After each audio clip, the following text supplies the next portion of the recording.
Oh, right. That's what I was gonna do.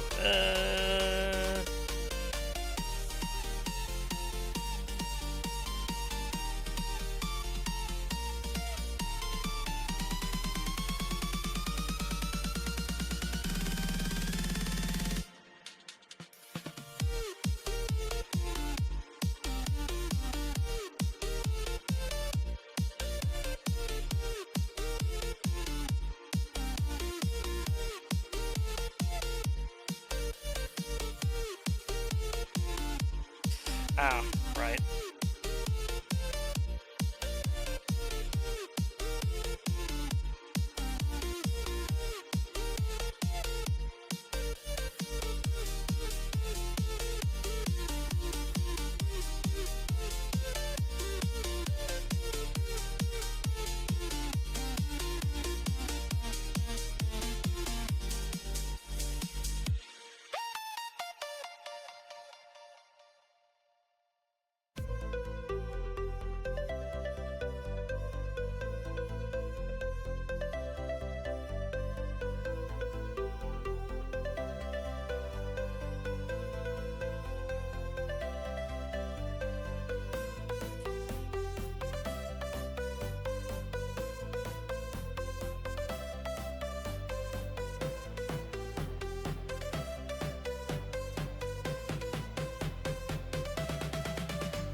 Let's see.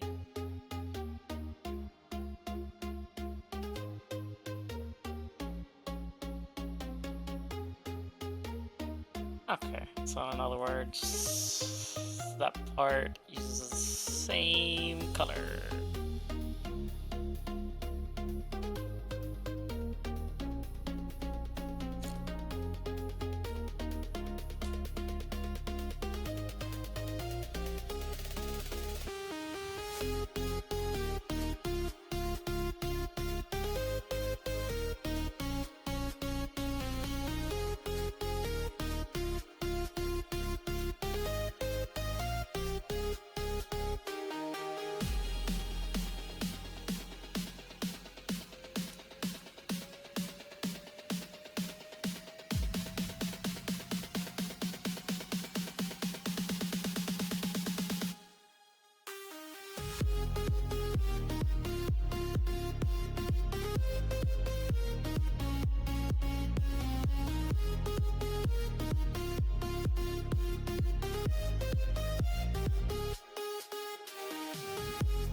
Pause. Hello, Coco.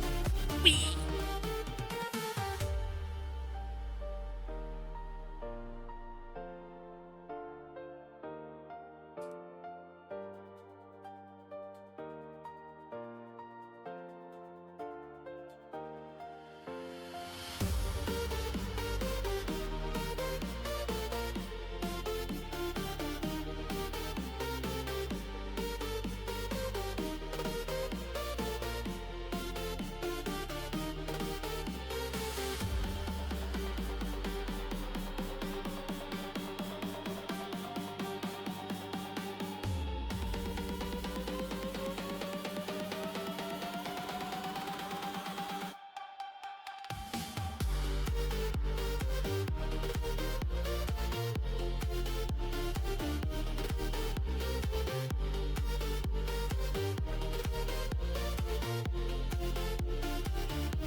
For a moment, I thought you were drawing Bowser.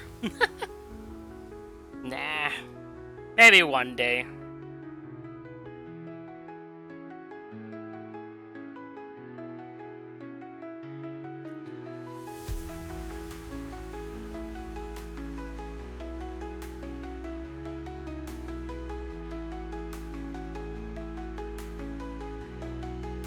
Bowser in my style would go hard.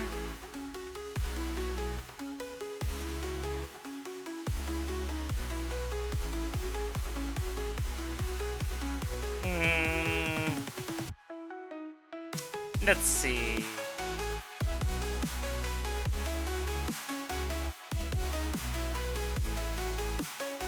I'm just gonna do this based off memory, but like my own version, I guess.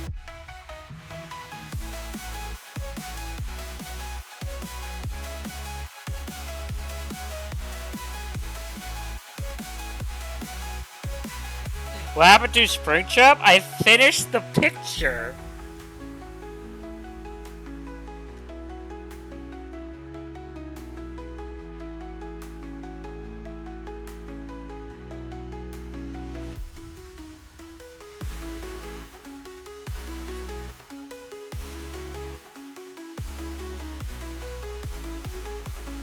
Let me see. I already closed it. I don't want to open it up again.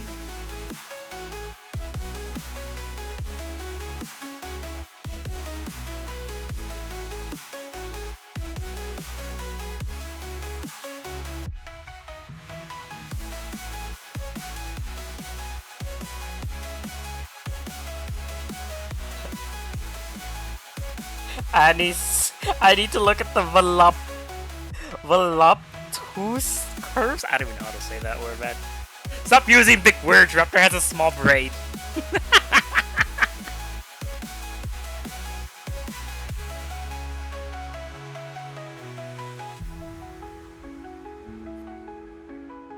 I haven't drawn Bowser in like a long time.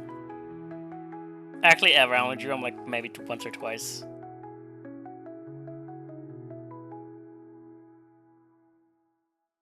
I did hear and did see there is a variant from Super Smash Bros. I do not know which one it is, but he has long hair.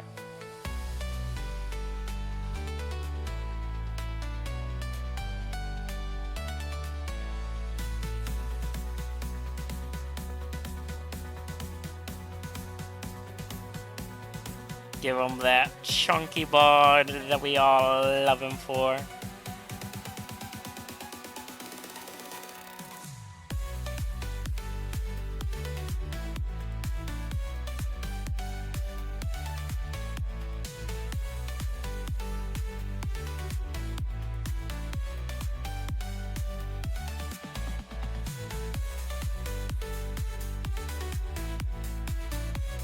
Remember, I'm just drawing him based on memory.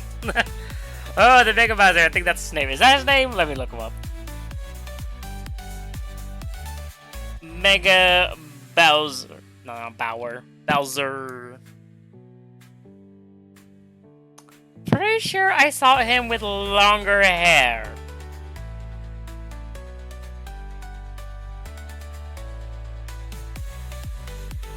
Post it in your story whenever you get the chance.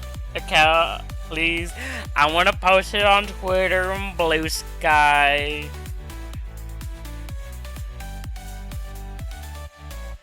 I don't want to post it on TikTok because the last time, I don't know, this was an old TikTok, but they got me in trouble saying it's like, you know, you're drawing this character with no clothes. I'm like, it's a character ref sheet. There's like no not safe for work parts in it.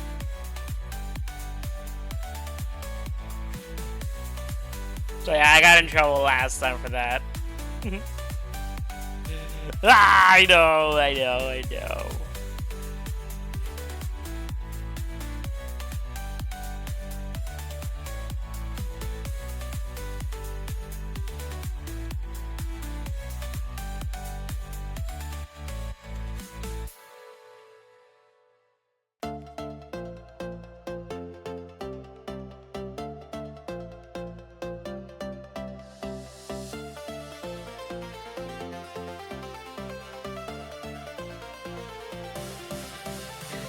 Giga Bowser? Okay, is it Mega Bowser or Giga Bowser?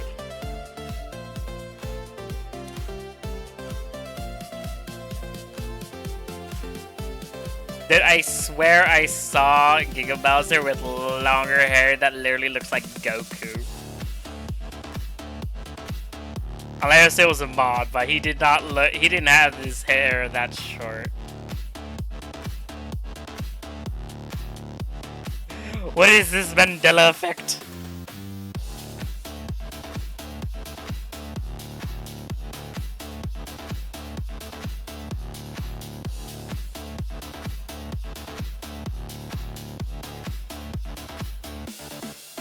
They didn't take that. They're very selective, Coco.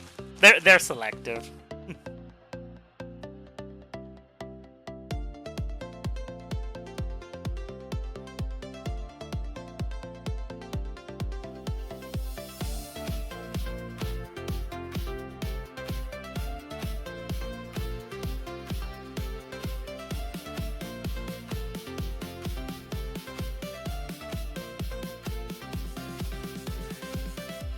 Bye, Journal 5.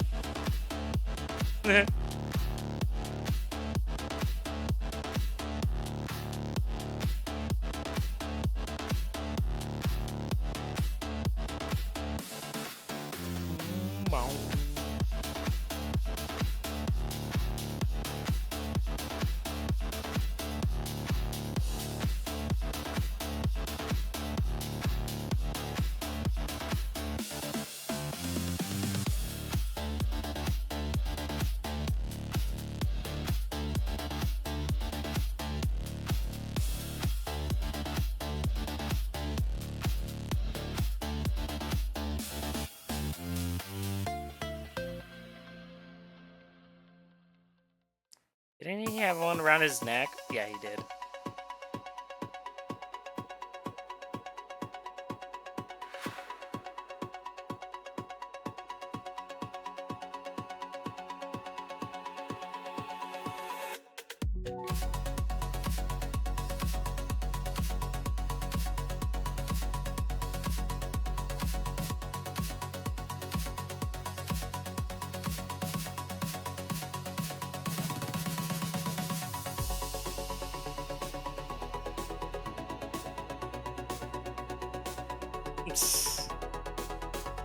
Oh, must be nice not getting in trouble like that, man.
And you know what?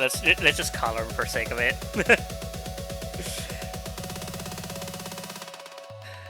Ganon Bowser. All right.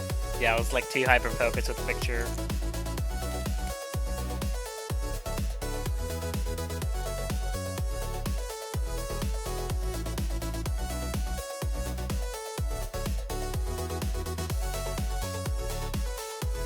Nope, it's not appearing in my search feed.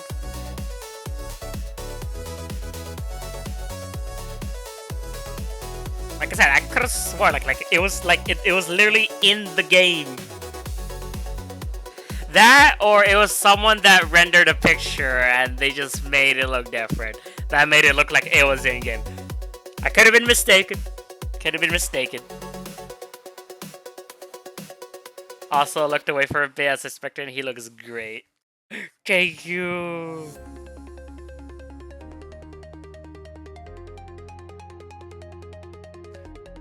Okay. I wasn't gonna color him, but I was like, I kind of like it. Now let me get the references again. Damn it.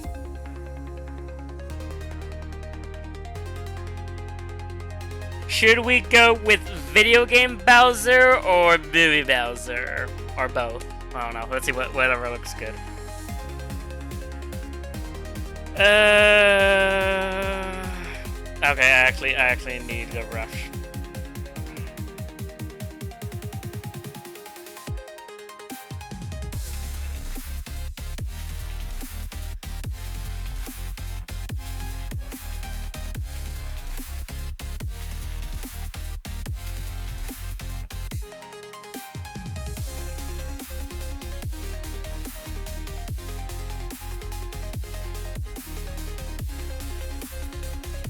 Oh my god, I just... Let's see, can I at least open it? God damn it.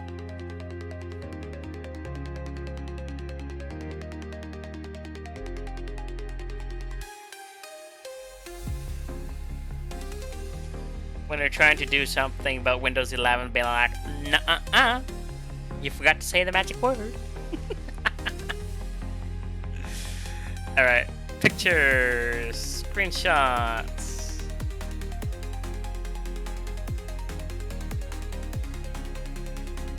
There we go. After this, no more getting sidetracked. You never followed me on Twitter? Wow, Coco Star, wow, wow. My feelers, man. You hurt my feelers.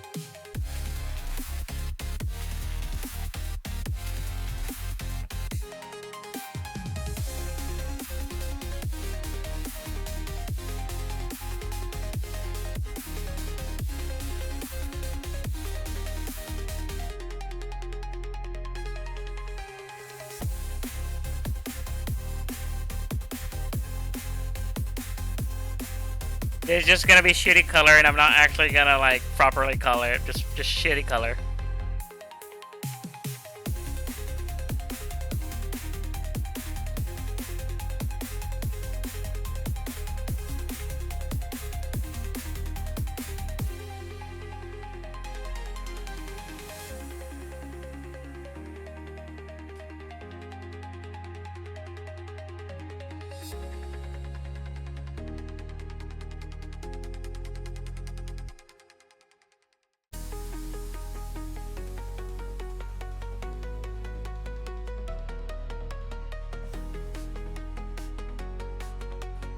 Hello, Catboy!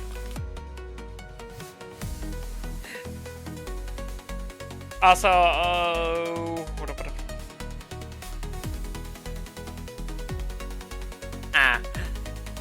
I've never played a single Zelda game.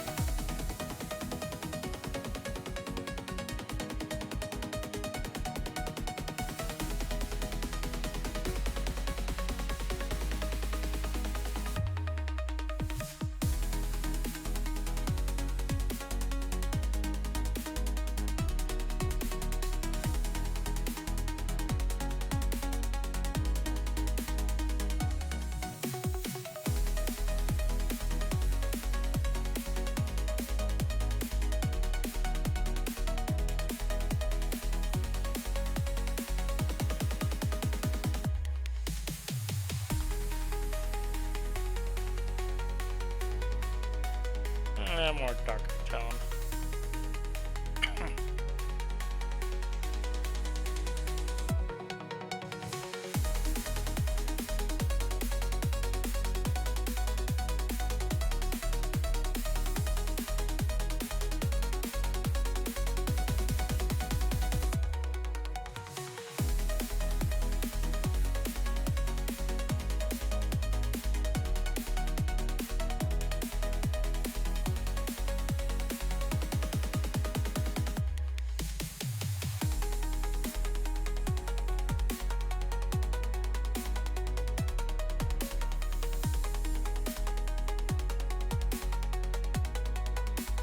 and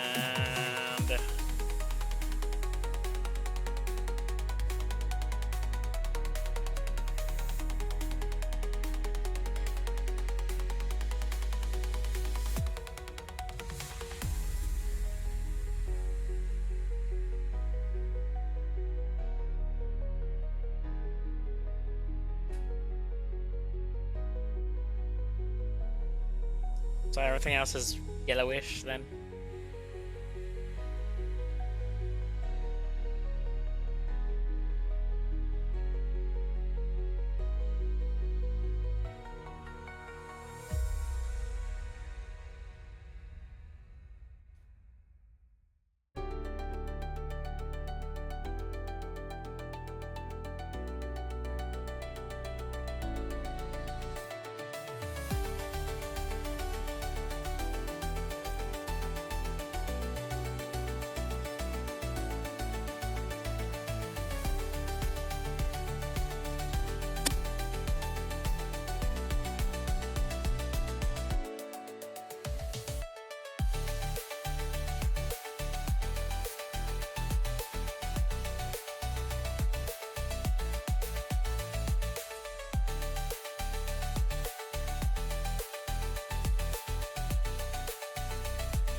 Okay, those we don't need to grab the cutters for anyways.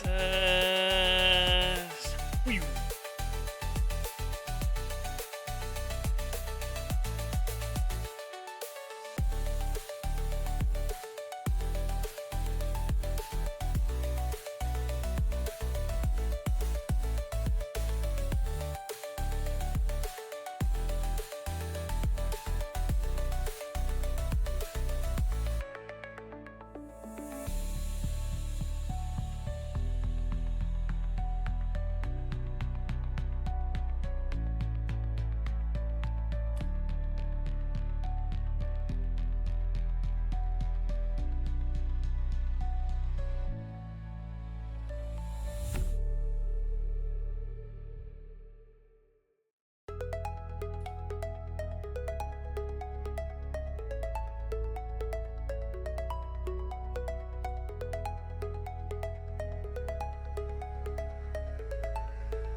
There we go. Here's the Bowser.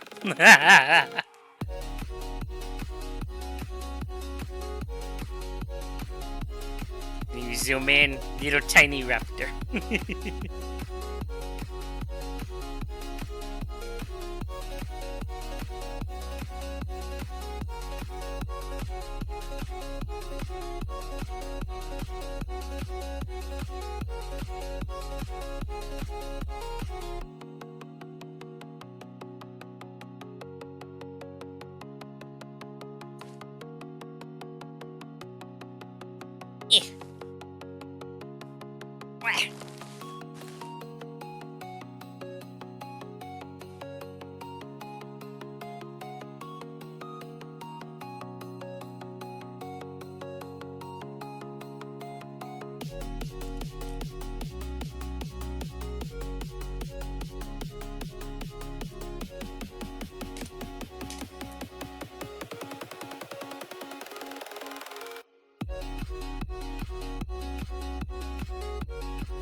Alright, now back to doing art commissions.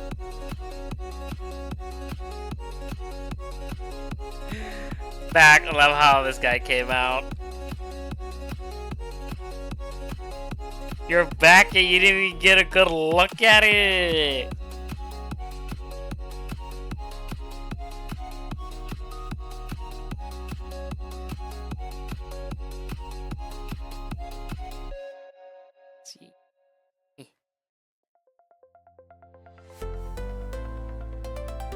See, that's how he looks like.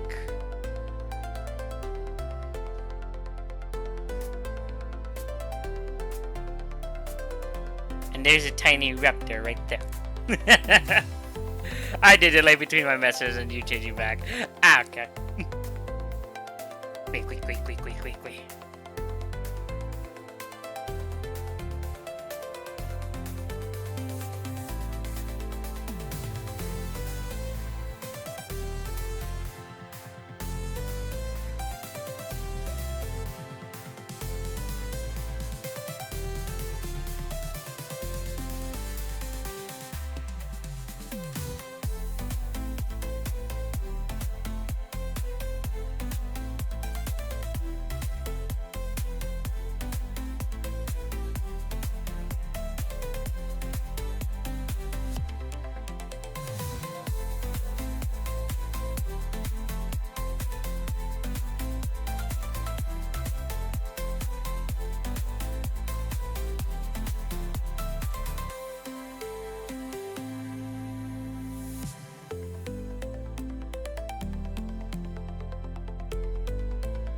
Well, now you saw that, what you call it, the little raptor was right there on his snoot.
No, I'm just hyper focused on the pictures.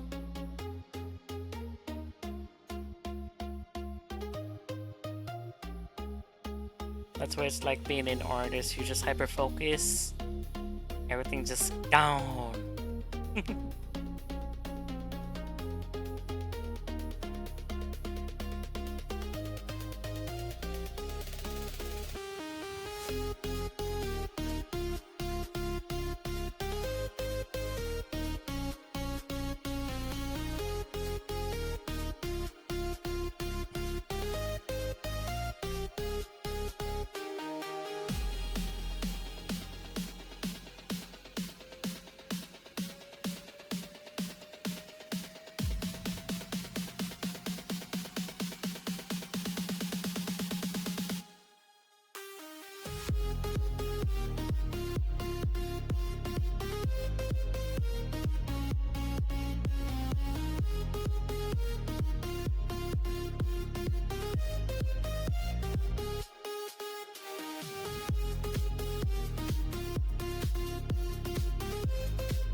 First live. Hello, Chip.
You really love my outro? Thank you.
It's gonna be that.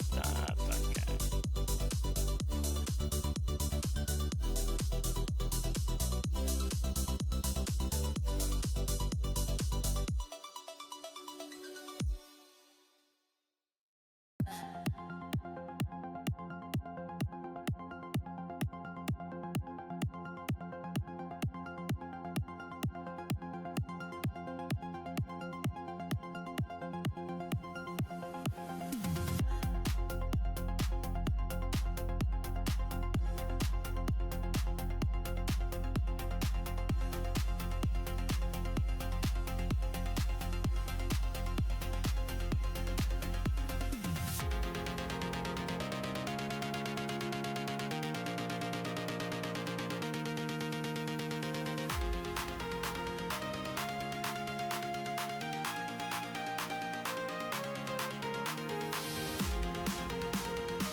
It's so hot.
me.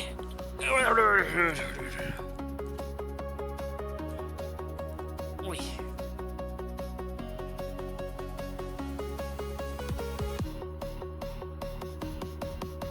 Smoother, making each encounter a deadly dance enhanced by enemy variety and level design.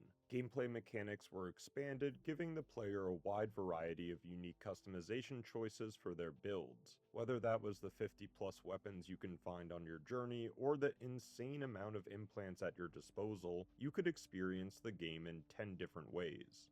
The world building was exceptional. Exploring Jericho City had so many moments of pure discovery. It was baffling how many interesting people, robots, or whatever that is, you'd find, almost all having stories of their own that you could interact with via quests or the environment. Every level was a maze at first, making each small step the player took meaningful. Then the sense of progression as the levels became familiar felt like an achievement. Finding that shortcut when low on health injections and lots of tech scrap cannot be understated. And those shortcuts aren't random elevators that loop back to the medbay. They're organic to the level itself, making the exploration and accomplishment tangible. This develops throughout the game as key moments in the story change established environments or unlock new ways of travel. The game rewards the player for going back to areas where new items, quests, or lore can be found. Even better is that almost every area is worthwhile and goes into another aspect of the world building that I wasn't expecting. I'll try not to directly compare the two games, but if you'd like to know what my thoughts were on the first one, that video will be linked below. Yet one of the starkest contrasts between the two was the overall tone. The first Surge game was always gritty, dark, and dystopic. From the moment you got off the train at Creo, exploring the facility, or trying to stop a nanite swarm apocalypse, the atmosphere was set in stone. The Surge 2 does something I really appreciate when it comes to sequels, and doesn't copy word for word what its predecessor did, but expands the limits of the established universe. Jericho City is on the brink of collapse, filled with a crazy cult, authoritarian government, and pirate robots hell-bent in enslaving humanity. But there was another side that truly surprised me. The comedy. Yes, you heard that right. I genuinely laughed a lot during my playthrough from events or scenarios I could not have guessed would happen after finishing the Surge 1.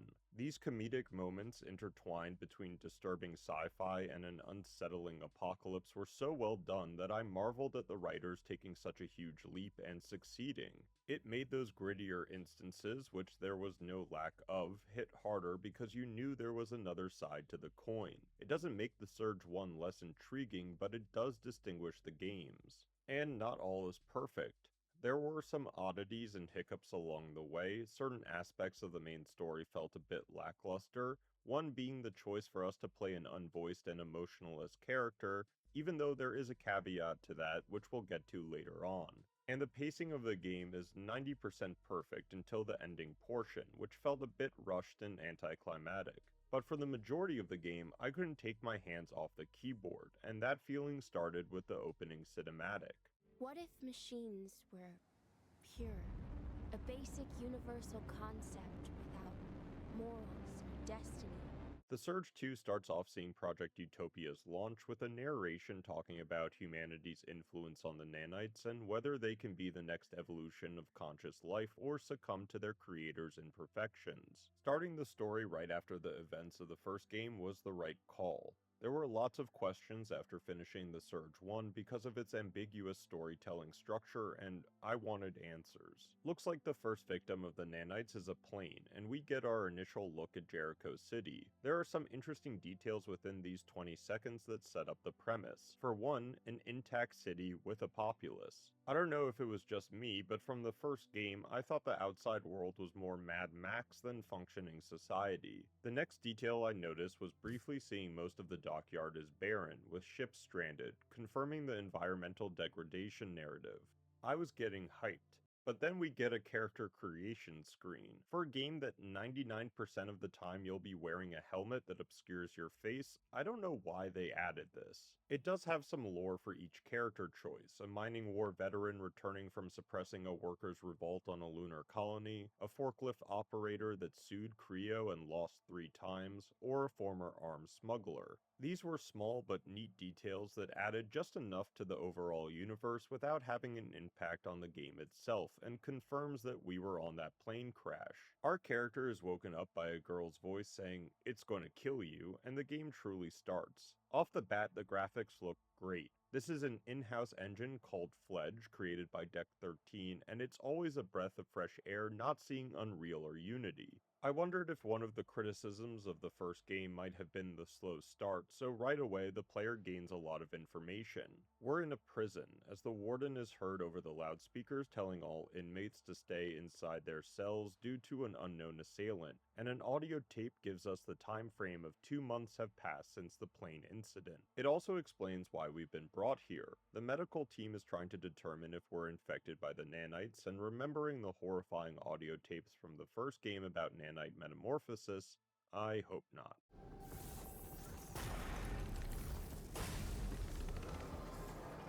Oh, what the hell is that? Shit has hit the fan as inmates are fighting each other, a nanite wolf is running amok, and we get our first boss fight?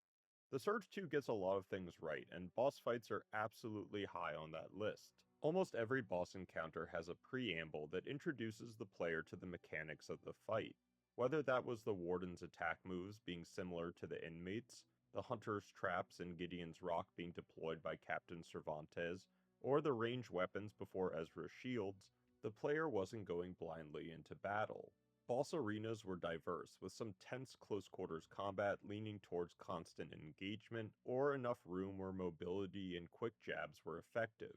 There were some bosses where I changed my implants, specifically tailoring them to the encounter, or I knew I had to reallocate points to stamina and energy rather than health. And there were so many bosses that didn't feel unnecessary or cumbersome, rather a great test of progress from the level prior to their engagement. Adding on to this, most had multiple phases with mechanical changes that really tested concentration and healing allocations, but more on that later. For now, we punch this guy in the head and acquire our new exosuit. I was wondering if we would get some cutscene of the invasive surgery Warren was subjected to, but it seems like they've refined the craft. Props to the director here, because I was confused why we weren't getting Deus Ex, but that audio file across from the first medbay explains it. The new MG is faster, more powerful, and sleeker than ever. Once you strap it on, it'll meld with your molecules in a flash. The metamorphosis is so seamless, you'll neither know nor care which functions are still performed by your own body. With our new exosuit fitted, previously locked doors can now be opened, and we can finally dodge and lob off heads. Nice. Exploring the prison more, our character experiences an echo. These can be found throughout the game, where we see visions of the past. This was an interesting way of conveying the story because it wasn't vague. They're almost too straightforward, but in a genre that adores ambiguity when it comes to storylines, this was welcomed. To escape the prison, we defeat Warden Garcia and get our second echo, this time from Athena Gutenberg, the grandchild of Jonah Gutenberg, the founder of Creo. I had no idea how much this game would tie into the first one, but was pleasantly surprised with how many interwoven narratives there were. Athena gives us our main quest: find the crashed plane in a place called Port Nixon and find out what happened to her. Another amazing addition to the overall quality of life was quests weren't, "Remember that thing some random NPC told you 3 hours ago?" Instead, you have a quest log that is just enough to point you in the right direction. Speaking of right directions, leaving the detention facility has our character interacting with another human. Well, at least he looks half human.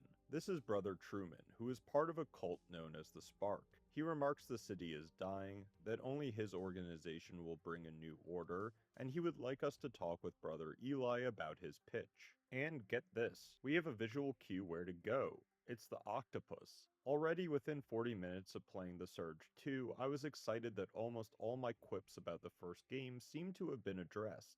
This is certainly not the last NPC you'll be spending time talking with or completing quests for, and it makes The Surge 2 feel a lot more alive than the first one, which, now that I write that, maybe was the point of the first game, but I digress. Brother Truman also explains what the gigantic wall is doing around the city. In our months-long slumber, the nanites have started infecting the city's population, causing chaos on the streets. The government had the bright idea to quarantine the city, which that's some crazy efficiency to build something that tall in 2 months, but interestingly enough, Truman views the infections as a positive, saying humanity is ascending as a new progenitor race. I was a little worried about that sentiment since Dr. Barrett from the first game had a very similar take on that exact topic, so trusting this sparked church was a bit dubious, yet we'll see where it goes. Oh, there's also a huge nanite swarm above us. Yeah, I don't understand how that wall is keeping it out. Anyways, in the side street underneath us, our character meets the Stranger. The Stranger acts as a pseudo-tutorial for upgrading, as he's standing right next to a medibay, but there seemed to be a bit more to the character than we could get out of him. Something about his voice. These streets are filled with scum, so what side are you on? You'll be one of the dead guys soon if you don't upgrade your pitiful equipment. Trust me, I know my stuff. Now for exploring. The Surge 2's level design is fantastic for a couple of reasons. The first is progression. The player starts in these cramped back alleys with just 1 or 2 enemies at a time. This is where you'll grind your first upgrade materials, schematics, and get the general feel for combat if the prison didn't do that already. You're also introduced to a new mechanic called the Revenge Enemy. These specific enemies are ones that have killed another player within a certain time frame, and if you can bring them down, you're rewarded with lots of goodies. This was a great incentive because not only did it make upgrading gear more efficient, but you're avenging some poor other soul who got killed by the first enemy. As you get more comfortable, you naturally push further to see how far you can go. With the allure of upgrading materials at every encounter, new shortcuts, new weapons, new armor, new enemies, there was always a reason to keep playing, and that's a great feeling. I also have to mention quickly that they added levels to the enemies so you're not guessing which upgrade material they'll drop, and that's a chef's kiss. An even greater chef's kiss was the combat, where I spent a couple of hours after the detention center hacking and whacking with such entertainment that I was surprised it didn't feel like grinding. Combat is much smoother in this game, and I see what people meant in their comments from the last video about how they enjoyed it a lot more than the first. Your character is a bit more lightweight and agile, regardless of armor type. By the end game, I was in heavy tank armor, but I had dedicated so many points to stamina and had some complementary implants to reduce stamina costs for evasion that the pace didn't die down. It just felt so satisfying at each stage of progression. I also think you could play this game with heavier weapons with slower speeds and still have fun two-shotting enemies. If you did that, I'd love to hear what weapon you used. Another fantastic addition to the combat system was energy usage. Early in the game, you do not have a set amount of health injections. Rather, each bar of energy can be utilized as one. To get energy, you need to hit enemies consecutively, and if you don't, the bar will drain. The closest comparison I could think of would be to Bloodborne. While not a one-to-one copy, as Bloodborne has you replenishing lost health within a certain time frame of losing it, the Surge 2's take is similar in the idea that being offensive is more advantageous for the player. Building up energy is vital. Get it? Vital? Never mind. You want to build up energy so you'll have heals or other abilities down the line, but getting energy leaves you vulnerable to enemy attacks. It's a back and forth on whether you go offensive to try to get that next injection off, or fight defensively, knowing that 1 or 2 hits will send you back to the medibay. As you upgrade the instant or heal over time injector, you'll immediately start off with bank slots, which was extremely useful. Also, the more points you put into energy, the more healing the injectors do, which I did not understand until way later into the game. There is another aspect to the energy, and that's with the finishing moves. The Surge 2 has some brutal endings for anyone crazy enough to step in your way. The visual plus the action of taking off heads, limbs, torsos, or again, whatever the hell that thing is unparalleled. To pull off a finishing move, you'll need to have at least 1 bar of energy, making resource management even more player-based. At a certain point, I found an implant that actually gave me health injections for each finishing move, which paired well with my style. Okay, back to exploring the first level. My curiosity piqued again, finding an audio file with Warren, our protagonist from the first game, being interrogated. Threatening an officer of the law, are you?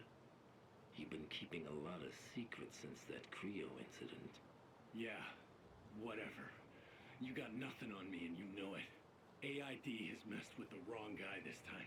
A, I was glad he was still alive after the aftermath from Creo, and B, who was this AID group that captured him?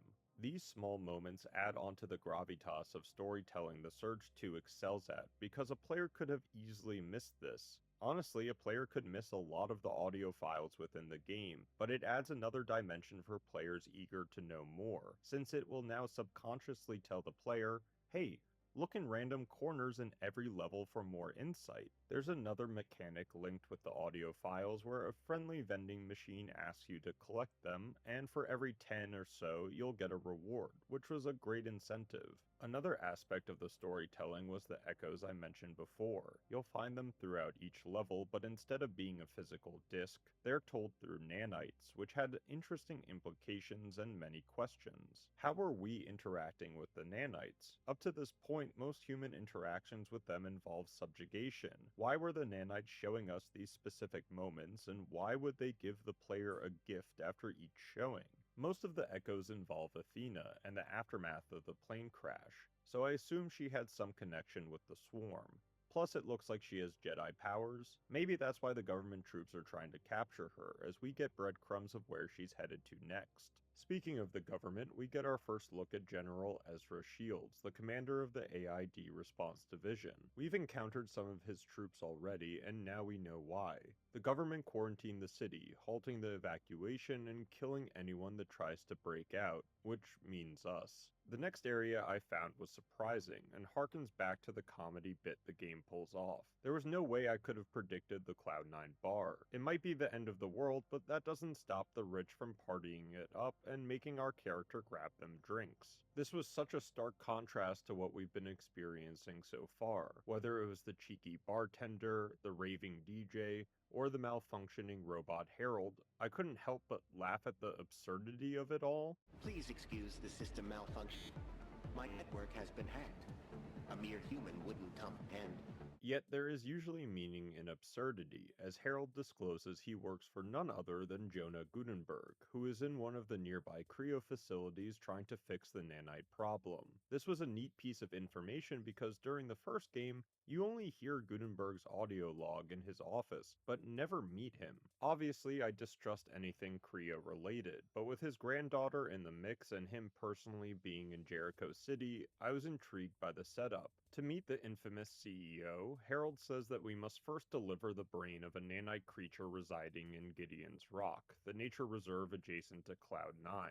But we're not the only ones on the hunt, as there's another group, the Hunters, already tracking it. That's an awesome concept that there are mercenaries hunting nanite monsters, but from an early interaction with them at the seaside court, they seem a bit disjointed. Entering Gideon's Rock, the player meets Hawk, one of the hunters who confirms that the group has split, murdering each other instead of going after the monster. Because of this, Hawk and the remaining hunters actually trying to catch the beast need our help activating 3 nanite repelling towers scattered around the park. Where did they get such technology?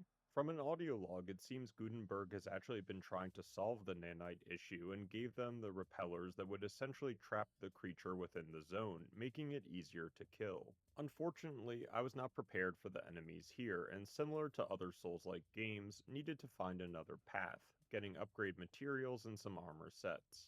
It's a small RPG thing, but it was satisfying to have set bonuses. If you equipped 3 of the same set, you'd get a partial bonus, and with 6, you'd get both. It was just another way of distinguishing your build, figuring out what style you felt more comfortable with, and there was no downside to trying different variations. Set bonuses combined with implants, weapon choice, and stats made player choice truly tangible. And look at that, we found a shortcut to the first medbay.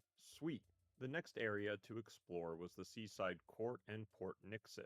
Seaside Court was similar to Cloud 9, where there was a semblance of normality mixed with hilarity. Like, why is this person continuously dancing with elevator music playing?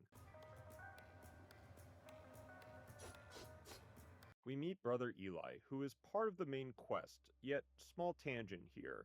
Something I thought of when writing this script is that the main quest is more three-pronged than linear. So far, the major focus was finding Athena, meeting Brother Eli, and getting access to Gutenberg. This is a good design choice because most of the areas have at least one portion where you'll advance one of these storylines. At least for me, it made the pace of narrative progression more stable compared to the first game, and they all come together in a cohesive way which was appealing. Off the bat, Brother Eli and the Spark give off cultish vibes. We already know from Brother Truman that the group adopted a transhuman ideology, and you could see their body modifications with the guards. Eli is interrogating Declan, a spy sent by Johnny, Eli's brother.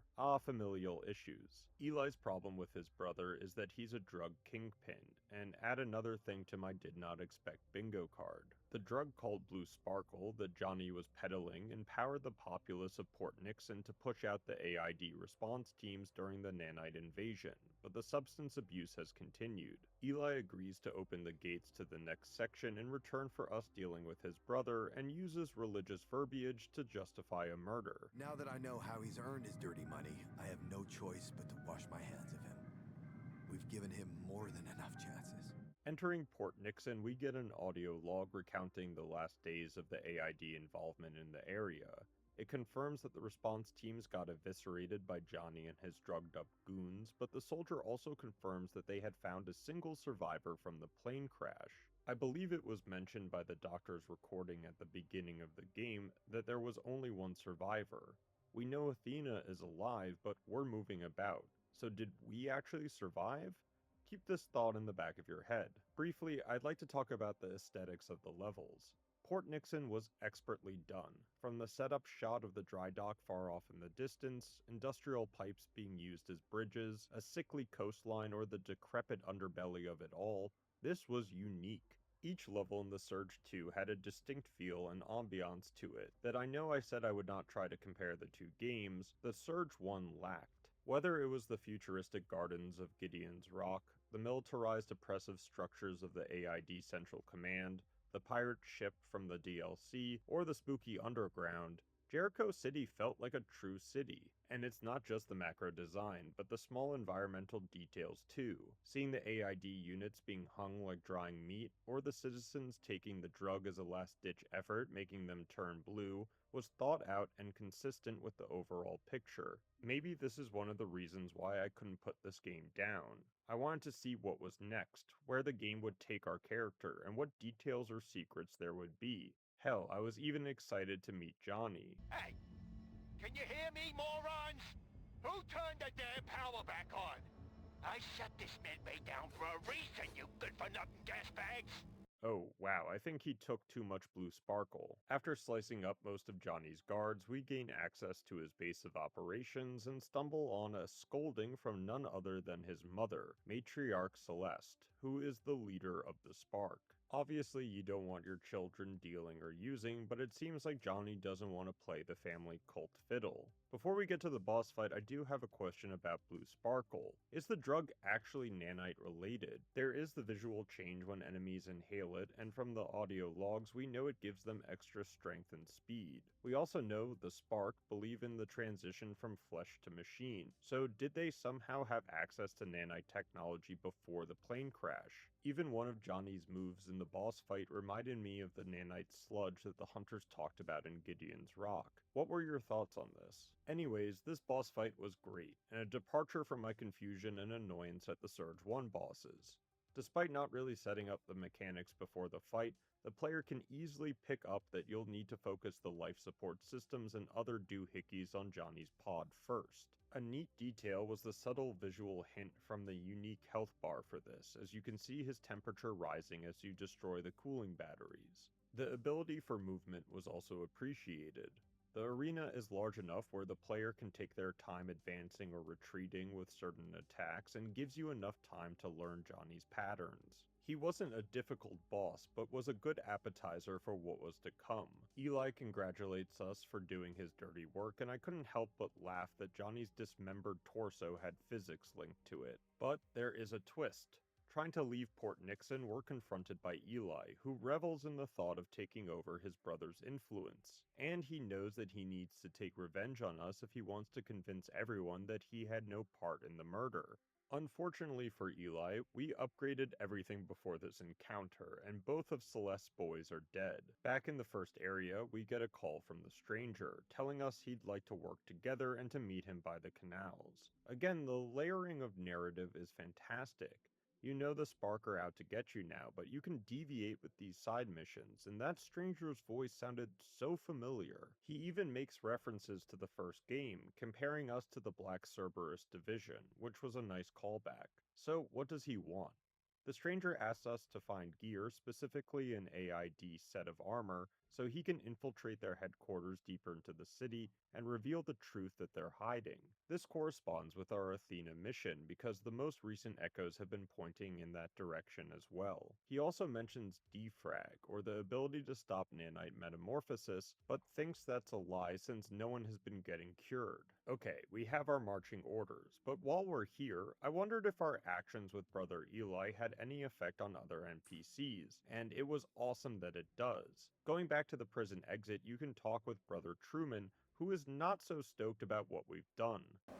Bring it on, you sniveling traitor! Having mini-bosses like this because of our narrative choices, even though I don't think there was a way not to kill Eli, is still very rewarding. It gives the player a lot more connection to the world they're exploring, and the staff Truman has is sweet. I want it. Another small narrative beat was giving the second set of audio files to the vending machine and getting a password. Back at Cloud 9, you can talk with the DJ that requests a password, and voila, we have it. Doing this unlocks a dialogue about the Resistance, a group of freedom fighters derived from the incident at Creo, and similarly to the stranger, are trying to uncover what the government and AID are trying to hide. This would be cool on its own, but it's heightened by the fact that Dr. Chavez is mentioned being the leader of the movement. If you don't remember her from the first game, she led Project Resolve, trying to restore the planet's atmosphere and ecosystem before having it shut down in favor of Project Utopia, which got us into this whole nanite mess. It's another great callback to the first game, and an interesting character development for a side character that didn't really have that much screen time. Our next destination was the AID command center and adjacent area. We had the full gear set for the stranger, and I wanted to see how far the rabbit hole went. What I mean by that is that exploring Creo always had some diabolical revelation about how shitty the company was, but they've taken a step back, at least for now. It felt like the government and AID had filled in as dystopian puppet master, and I wasn't wrong. Whether it was the numerous checkpoints blocking the evacuation with people still in the city, militarized mechs patrolling the walkways, or the loudspeaker saying to give your children to the nearest soldier, all of this seems suspect. And it gets flipped on its head when you enter the next AID area. Up until this point, I had the sense that the government had full control around the city and the nanites were confined. But getting to the actual AID command point, things are burning, infrastructure is destroyed. To put it simply, things aren't looking good. Another neat Souls-like mechanic I enjoyed was death having a purpose. I died to this annoying machine, but in the loading screen it shows vital signs found, and we're revived by Bugface. Bugface and his crew want revenge on AID, as they were the ones to build the Great Wall, but were discarded after it was completed and trapped within the city. We're told if we can find a Force Hook, Bugface will make it worth it. And the smile I had hearing Force Hook did not go away for some time. Throughout each level, the player has seen ziplines placed almost everywhere, and at least for myself, when I see a zipline, I want to use it. It's not just fun to have the ability of a new travel mechanic, it's also the thought of what more can be explored. The first section that came to mind was the underground that was inaccessible without the force hook. It also had me asking, how much more does this game have in store? And if you're enjoying the video up to this point, please leave a like, it helps out the channel a lot. Anyways, deeper into the command center, we start finding out what AID was trying to accomplish behind the scenes. Nanite experimental equipment is still powered, researching various effects on the nanites in something called a merging chamber, which reads, the subject's brain will be linked with the nanite swarm. Oh, I was waiting for it to get dark. Just after discovering the merging chamber, you can find an audio file from one of the government doctors admitting they've been kidnapping children, and in their labs we see that children were farmed for their brains in some attempt to control the nanite swarm. We also get another echo showing Athena being interrogated by one of the government spooks, saying they have big plans for her, but she's insistent that someone is coming to save her. That person is either us or, by golly, I knew I recognized the stranger's voice. It's Warren. Look, this isn't just about one single kid. It's about all the children of Jericho City. See, they took the kids, promising a cure for them, and then nobody ever saw them again. Now, does this place look like a hospital to you? We access the general's office, confirming that the experiments on the children were an attempt to establish a communication with the swarm, but every trial failed and the test subjects didn't make it. Warren needs more time searching for evidence and says he'll meet up with us later. Right outside the office, our character obtains the force hook and brings it back to Bugs. It was a bit annoying that our reward was just a weapon and that you had to go back to the same spot to acquire another force hook, but oh well. And we've hit our first dead end. This door requires a keycard, and the only place we haven't explored fully was Gideon's Rock. Now that we're all leveled up, I thought I'd be strong enough to conquer the place, kill the monster, and try to find Gutenberg to see if he could answer some of our questions and unlock the door. Well, it wasn't that smooth. The transition from industrial docks to the AID command center and then Plentiful Garden was great, and the Splintered Hunter faction that were the enemies of this level played very differently to what we had experienced so far. They have faster movements, leave traps, and the boss, well, Bloodborne had to have had an influence there. He is a frickin' blunderbuss. With the 3 repellers turned on, the monster is trapped and a fantastic 3-phase fight occurs. The Delver wasn't unfair, its mechanics were difficult but doable. With speed changes, attack variations, and a movement mechanic, I really enjoyed defeating the boss, and there was a narrative nuance to it. As the Delver is slain, another echo emerges of Athena talking with the beast. It's not just a conversation, but her giving orders to the creature, telling it to break the warrior out of prison, and the obfuscated narrative starts to take shape. The government realized children are more adept at interacting with nanites. Athena seems to have the ability not only to communicate with the nanite creatures, but to create them as well. As she says, third time is the charm, with the beast before breaking us out of prison. AID does everything they can to capture Athena and bring her back to the command center where the experiments are taking place, probably as a last resort for their plans to subdue or even control the swarm, and somehow we're connected to her. I said before that it was interesting that the echoes are of nanite origin, and the gifts given are also nanite constructed. Could Athena be the next evolution of humanity, of the nanite and human bond?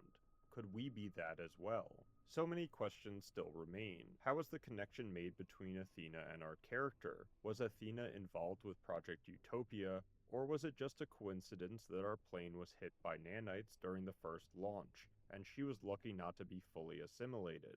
With the Delver brain in hand, Harold unlocks the doors of the Creo Technology Center where Gutenberg is held up, and we finally meet the man who is directly and indirectly responsible for all of the calamity. Gutenberg is doing his best Tom Cruise Minority Report adaptation as we walk in, and is excited that he finally has his nanite brain to study. Our character is also of interest to him, as he mentions that our nanite readings are off the charts, but it doesn't look like we have any signs of infection. And things get even weirder. Gutenberg says that he also has been seeing the echoes, even though they're foggy and disjointed, ever since Athena died in the plane crash. Excuse me, what? She died? So we were the quote-unquote only survivor? But we know Athena is still out there. Telling him this, he asks us to bring her back to him, but I was a bit wary.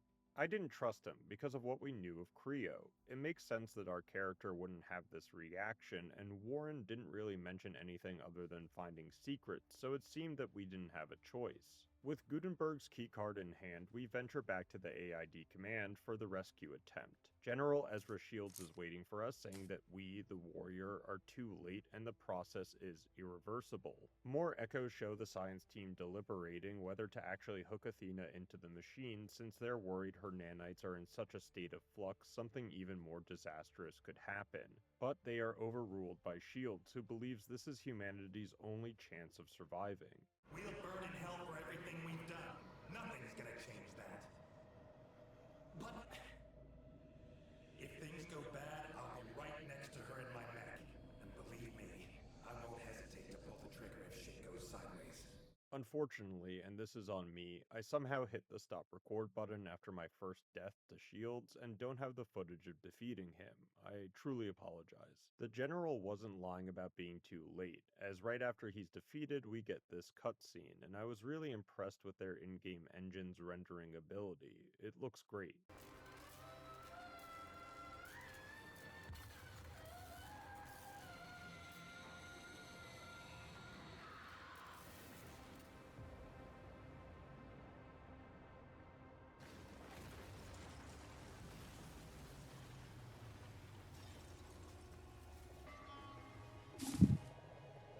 Holy shit, it's a gigantic nanite snake.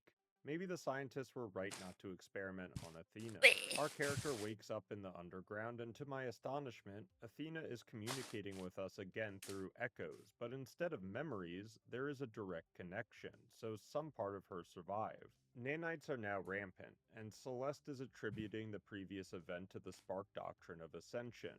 Through the underground, we find an entrance back to the Creo Institute, and what in the world? Athena isn't the only one coming back from the dead. Blocking the elevator to Gutenberg is none other than Eli, somehow resurrected from our last encounter and screaming that he will uncover every last secret from this place. This is a much tougher fight than the last encounter with him, as he's developed some new fancy footwork and ranged attacks. Out of injections and hand shaking, Eli is defeated, and I laugh that the achievement is called Dead Again. Back with Gutenberg, he tells us that the Spark have been conducting research on nanites that have surpassed Creo's own findings, hence why Eli can be resurrected. He also explains that Athena has been absorbed by the swarm, but there might be a way of pulling her out which involves the Spark research. You might be wondering how the hell could the Spark have any idea on nanite functions or researching them when Dr. Barrett, from the first game, made it seem like his team were the creators and sole proprietors of the technology. Well, it turns out that Gutenberg had been sharing information with Celeste for years before ending that relationship due to the two's divergence in thought over nanite usage. This, however, did not stop him and Creo from offloading an experimental type of limitless energy called the Spark to her and her followers. Now we need to get that Spark back because it's the only power source capable of pulling Athena out of the swarm. But getting back to Port Nixon won't be easy. Athena's ascension into the swarm has changed Jericho City for the worst. More nanites are on the city streets, enemies are infected, sporting nanite armor and weaponry, even completely transforming into these abominations.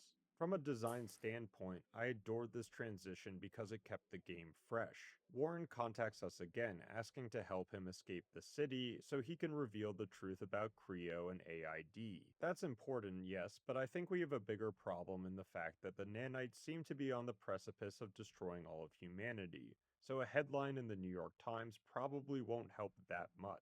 Back in Port Nixon, we're greeted by an audio call from Harold, and here starts the DLC. There's a timestamp on the video if you want to skip this part to get back to the main story, but the DLC was very much worth it, albeit a little short. I do want to thank the developers who made the DLC apparent and not hidden behind some artwork or random object. Looking at you, Dark Souls.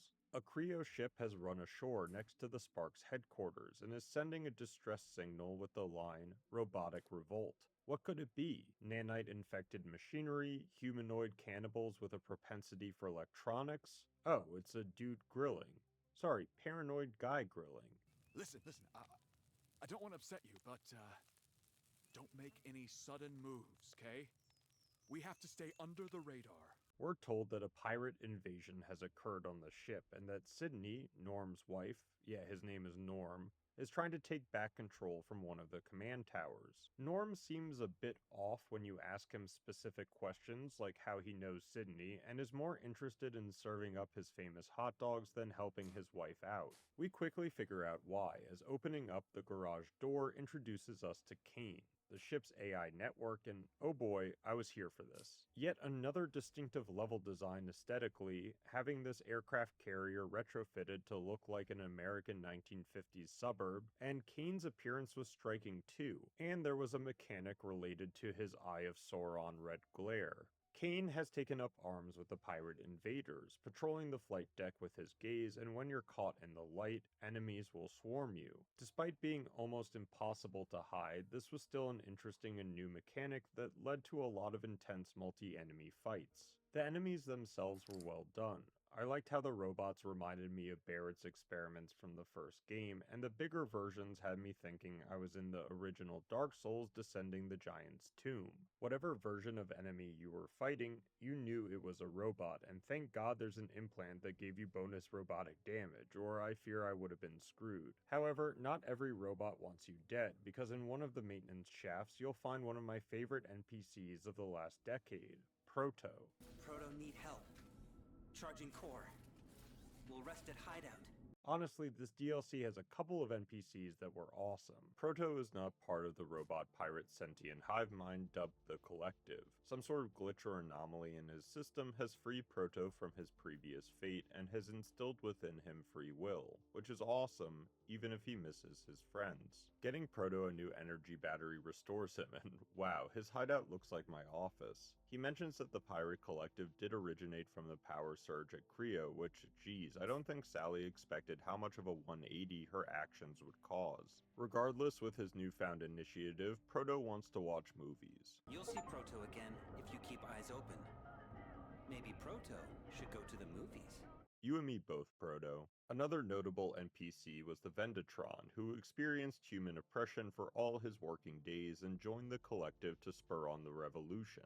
We will grease our guillotines with the fat of tyrants.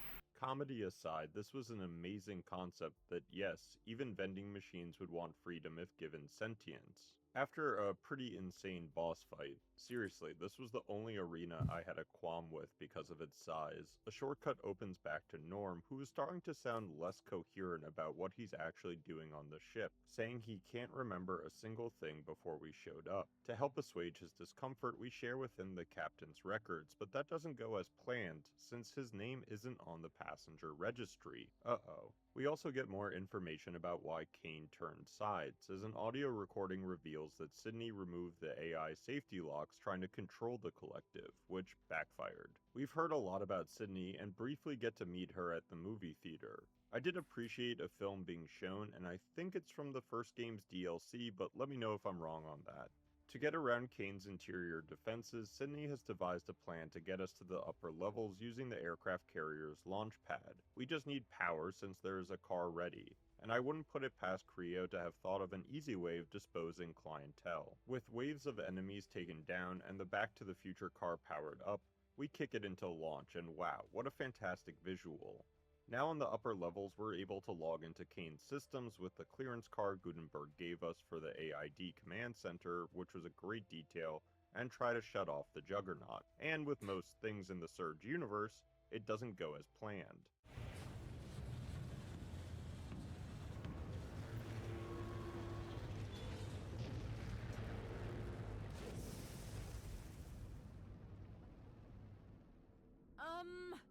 I think we should talk.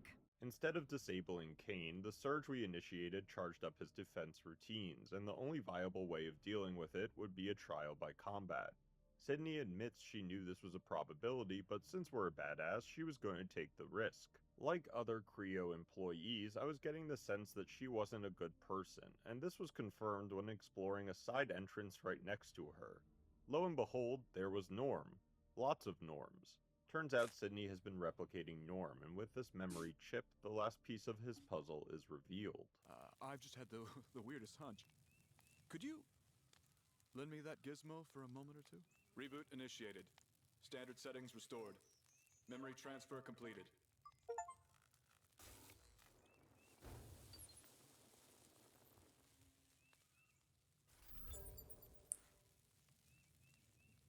I feel like I've been reborn.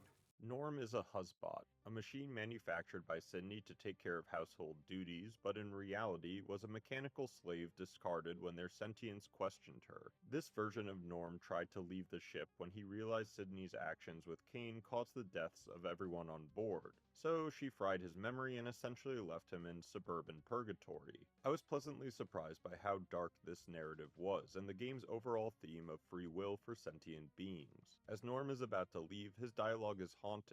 He doesn't know how long he's been grilling, and recognizes that he'll expire since he won't be able to maintain his robotics. But that won't stop him from making the best of the time that's left. Both Norm and Proto share the similarity and experience. Having once been controlled by another force, gaining free will was the biggest freedom they could achieve, and even more so, how they use that time as their own choice. Not many games have me rooting for sentient robots, but gosh darn did the Surge 2 get me. It's also interesting that when telling Sydney Norm has left, she says they weren't built to act autonomously, when in reality that's just her perception as a creator.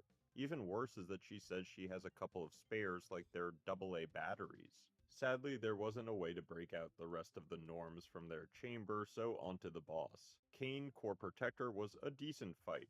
Visually, the robot felt like something out of Ghost in a Shell. The water effects when spinning were groundbreaking during the slam were cool touches, and mechanically, Kane's fast movements in a large arena worked very well. I also liked how he could call down the large tentacles to halve the space, making portions of the fight a lot more intense.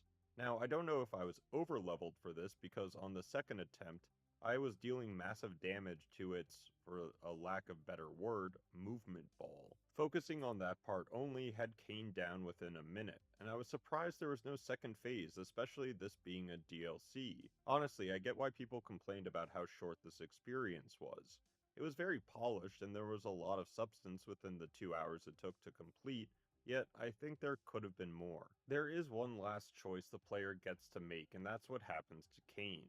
I guess we destroyed his defense system, but the sentient portion is still around. Knowing what Sydney had done to countless Norms, the thought of her controlling Kane for the rest of her life didn't sit well with me. But the thought of allowing the collective, who were hell-bent on killing humans, live through Kane wasn't ideal either. Maybe I should have gone with Sydney. Correctly. The collective can finally seize control of the entire ship. Every machine will be part of our glorious hive mind. Even Sydney's little companions. Even though I was feeling a bit down about my choice, before leaving the ship you can catch a movie with Proto. I'd take a buddy action comedy with Proto any day. This is my favorite movie. Every time I watch it, I love it more. And that's the Kraken DLC. Now back to the main game. It was convenient that the entrance and exit of the DLC was in Port Nixon, as the Sparks headquarters are right up the road. Having the Sparks Cathedral be an abandoned nuclear facility was aesthetically awesome and played well into the crazy cult vibe. I appreciated all the small details within the level. You can see the followers huddling around Celeste's holograms, which can be used as a distraction to sneak past them. Draining the nuclear cooling fluids gains the player access to the lower levels and more shortcuts, and then there's the processional of Eli's corpse. Also, you can find Johnny's head being incubated with a hilarious player-posted note next to him. Further into the cathedral, we witness Celeste resurrecting Eli, and you can see each iteration is starting to look less human and more nanite. I didn't find anything in my playthrough about why the nanites have a different effect on Eli than other humans. Remember, in the first game, almost every person infected with the nanites gets taken over, so why is Eli given the chance at rebirth rather than assimilation? Before we can stop Eli 3.0 from reaching Gutenberg's lab, Celeste confronts the player and we get another solid boss fight. I assume she also had an affinity towards somewhat controlling the nanites since she can fly, and Phase 2 has her turn from Witch on a Broomstick to Doc Ock. Following Eli's path was easy. The power emanating from the spark in his nanites have left a colorful trail, and I liked how it transformed the previously explored underground. We find a new entrance to the Creo Institute, and what a great callback to the first game's medbay. Unfortunately, we're too late to save Gutenberg, as his corpse is seared through. His last audio log before Eli murdered him was about Athena and our character's connection. That Athena did save our life after the crash, but similarly to the beast she created, we too are nanite. This explains being able to clearly see her echoes, why she calls us her warrior, and honestly how we survived up until this point. With Eli making a beeline to her and the nanite swarm in an attempt to control the whole shaboodle, we might want to return her the favor. You can delay a little bit by meeting Warren by the train line. With the information he's gathered from the AID experiments and Creo facility, he believes there could be justice for all the victims. The player can accept Warren's proposal that we deliver the information to the outside world, leaving him behind, but I had to look up what would happen, and it's kind of a letdown. If the player takes the train, the game ends, but then it apparently just loads you back in, so even though it is a quote-unquote ending, it's not a true one. With this knowledge, Warren departs the city, and we have to save Athena. If you thought the AID command center was bad before, now it's the Wild West of nanite monstrosities, as every human and robot have been corrupted during Eli's pilgrimage to the Wall.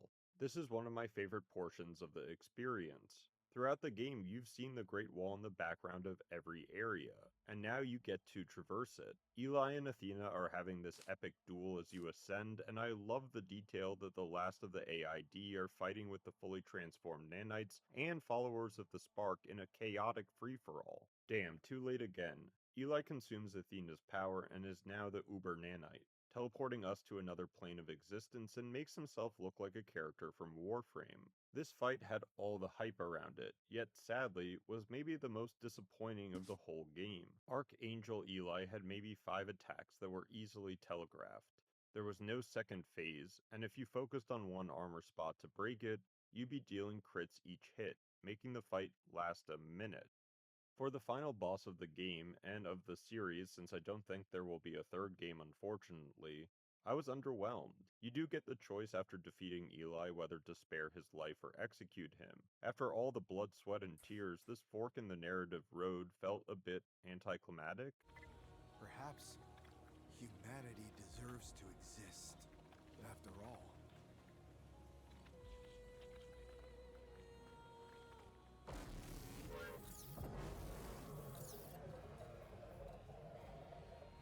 Thank you so much.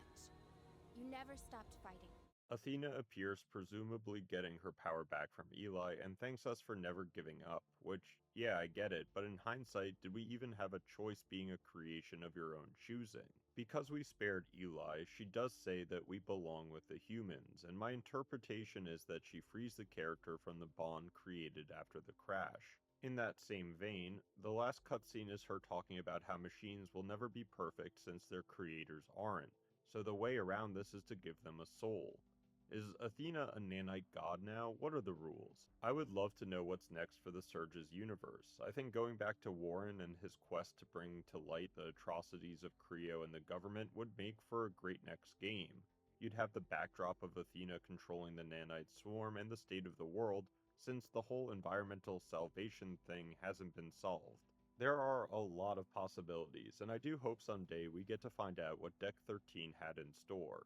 The Surge 2 is one of the best Souls-like on the market, and I can only explain so much.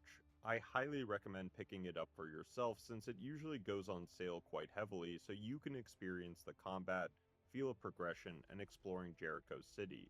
I'm sure you'll find hidden items or areas that were not brought up in the video. If you enjoyed the video, please leave a like, it helps out the channel a bunch, and if you'd like more content similar to this, subscribe and check out my channel. There's something there for everyone.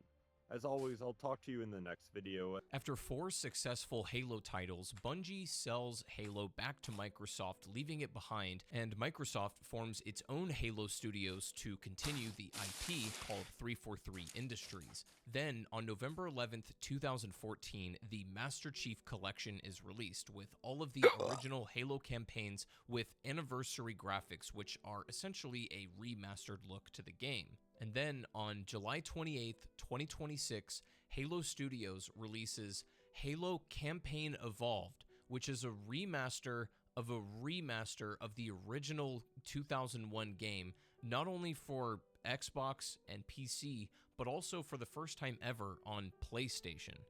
At first, I was thinking, this is crazy. Anybody who played Halo back in the original Bungie days would have never seen a future where we're playing Halo on a PlayStation console. Now, after the shock wore off, I was like, okay, playing a 25-year-old game on brand new modern hardware with the horsepower of the PlayStation 5, I'm sure is going to be absolutely phenomenal, right? Here we go. Let's check it. Oh. After a couple of tries and I got past the first boss on Legendary in the game, I was like, okay, alright, it's time to actually play Combat Campaign Evolved now, right? And given that I'm on a Sony console, you can imagine my shock that in order to actually play a campaign on my video game console that is owned by Sony, I still have to go through the Microsoft sign-in to even play this. Oh, you want to play this offline or just in your own time? Oh, you can't. You got to sign in with Microsoft. Sorry, pal. You can't even play a single-player game. But despite this, I persevered. I stayed strong like Master Chief, and I got past the second boss of the game. And finally, I made it to the main menu of the game. All of a sudden, I start hearing a voice. Is that Guilty Spark? Oh no, it's the menu narration. It's on by default. Animated menu background toggle on button list item 35 of 73. Animated menu background set whether the background in. I then spent the next 18.5 minutes fine-tuning my settings, getting my sensitivity down right, turning off the menu screen narration, and then finally trying to turn off film grain, which I unfortunately realized you cannot do about 20 minutes into the menu gameplay. So at this point, it had been almost an hour from the time I launched the game to the point where I'm now going to start the very first mission.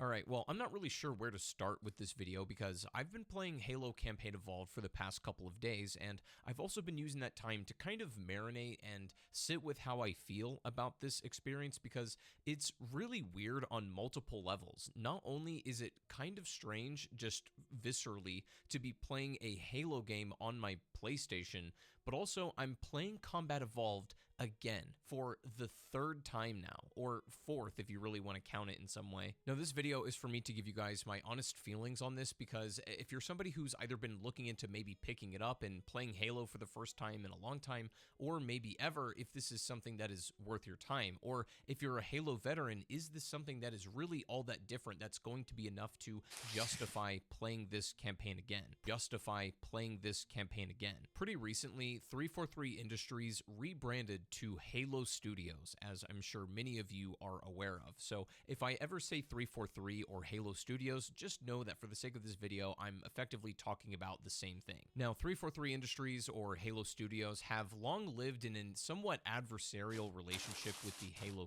community, as the, kind of situation between these two parties has always been a little bit rocky. There have undoubtedly been many, many mishaps with the handling and the contents of the, product that Halo Industries has put out since they acquired Halo from Bungie, and it seems like recently they've been really trying to correct the ship and steer Halo in the right direction, especially with Xbox being on somewhat of a comeback right now. This would be the perfect opportunity to also start releasing good Halo content again, after the community has been wanting something just tasty for years. And so with the release of Campaign Evolved, is this really what the community's been asking for, and does Halo Studios deliver on what they want to do with this IP? Well, let me ask you, dear Halo player, do you like your Master Chief saying, "You're always hungry"? You're always hungry. Do you like your Cortana with the exclusive Fanta skin? You alright? Do you like your awkward and embarrassing cutscenes for the sake of it? Do you like your irritating characters being front and center for the purpose of lore? Not bad, Spartan. I'm almost starting to believe the propaganda. Well, if you answer yes to any of those questions, then I have great news for you, as Campaign Evolved delivers all of those in spades. And I feel like Halo Studios has been having a really hard time making something that Halo fans actually want to play. And I fail to see how Campaign Evolved is really supposed to fill that gap. because truth be told, all jokes aside now, I'm really struggling to see the purpose in what this game, who this is for. I don't necessarily think this is for Halo fans, because I would presume any Halo fan in the past has probably either played Combat Evolved by this point, or they've played the Master Chief Collection. You know, they've experienced this campaign in the anniversary graphics, which are already supposed to be the remaster. So I don't understand why we're remastering a 25-year-old game for essentially the third time. I don't like being inherently get on my negative, stream. and so I am going to point out all of the positive things about Campaign Evolved as we go along when I do see them, but there are some serious concerns that I'm having a really hard time justifying. How many times are they going to sell this exact same game to us? And I mean exact same game. Campaign Evolved is precisely what you expect, with a small added bonus. It is literally the campaign of Combat Evolved in brand new graphics, just like they did in the MCC. There are tiny little gameplay changes here and there, and then also the thing that differentiates Campaign Evolved even from the Master Chief Collection is that there are 3 bonus missions here, which again, as I said, serve as prequels to the main story of Combat Evolved. Here's the crazy part though, and this is what's kind of baffling to me. Okay, now I can understand them remastering the game again for posterity's sake to keep this experience playable on increasingly modern hardware, because even by this point, the MCC is becoming more aged, right? It came out in 2014. Now, I understand it didn't really get fully optimized until about 2019, 2020, but still, the point is the Master Chief Collection released in 2014. It's been over a decade for that game as well, and I can understand wanting them to keep these experiences intact. The problem is the original Combat Evolved for the original Xbox in 2001 released with not only a campaign, but also a multiplayer, and you know, you can still play CE multiplayer on the Just Master trying to Chief finish Collection, these 2 but in commissions. Campaign Evolved, there is no multiplayer functionality whatsoever, and that just feels a little bit weird to me. Running Because on if we're 3 trying to hours of really sleep. preserve the originals or bring them up to speed, it kind of feels incomplete to not also bring forward an essential Yeah, you fucking piece infected of me with your Halo's sleep virus, DNA. man. Go Like, away. obviously, you can play the Campaign Evolved in cooperative settings. You can play online or you can play split screen, but there's no multiplayer, and I just feel like it's not exactly Combat Evolved without that part of it missing. Now, I get that this is just a campaign project, but then it always brings me back to the question of why. Why did we do this? Why does this exist? We have the Combat Evolved anniversary already.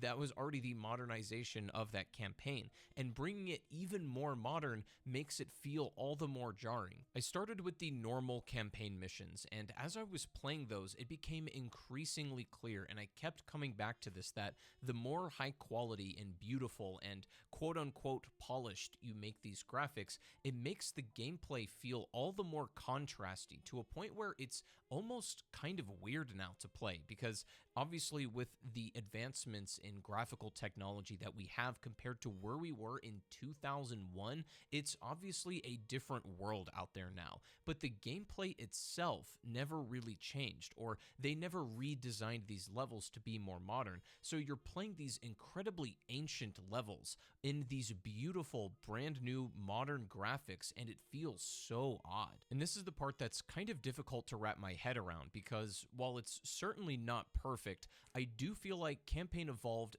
got the look of Halo mostly right, at least comparatively to the stuff, a lot of the things that I didn't like about the anniversary graphics, not only just in Combat Evolved, but even in Halo 2. There was a lot of stuff like stylistically I just think didn't work, but I think Halo Studios consciously tried to retain the look of Halo, and specifically the original art direction that Bungie was trying to convey. Obviously, bringing anything up to slightly more modern graphics, things are going to be lost in translation, and we already had that with the MCC and all of the anniversary editions. So I'm not going to go through every single little example of how Funny, the I don't graphics get or that. art direction changed, because it's simply not worth it. But what I am going to point out is how a lot of the character of the game has changed. In the second level of Halo Combat Evolved, you go into this Forerunner structure where you get stopped where there's a gap with your Warthog, and so you have to actually go and activate a device that turns on a bridge. In the original game, this is a big moment, as it shows that